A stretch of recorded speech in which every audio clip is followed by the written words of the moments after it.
শুভ বিকেল বন্ধুরা। আজকে বিকেলে আমি চিলি চিকেন বানাবো।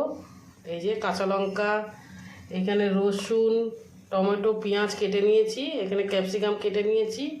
আর একটু ফ্রাইড রাইস বানাবো, একটু এই যে পেঁয়াজ আর ক্যাপসিকাম কেটে নিয়েছি। আর এখানে এই যে চিকেন আমি কি বলে গোলমরিচ আর নুন দিয়ে মাখিয়ে রেখেছি। তো বন্ধুরা আমি এখানে একটু সস দিয়ে দিয়েছি, এই যে সয়া সস, টমেটো সস আর চিলি সস আর লঙ্কার গুঁড়ো, হলুদ গুঁড়ো দিয়েছি। ভালো করে মাখিয়ে নেবো এটাকে।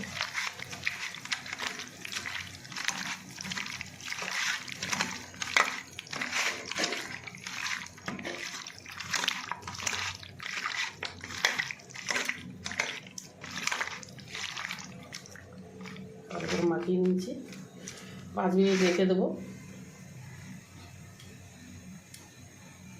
আর বন্ধুরা এই যে কর্নফ্লাওয়ার আছে, এটা মাখিয়ে নেবো।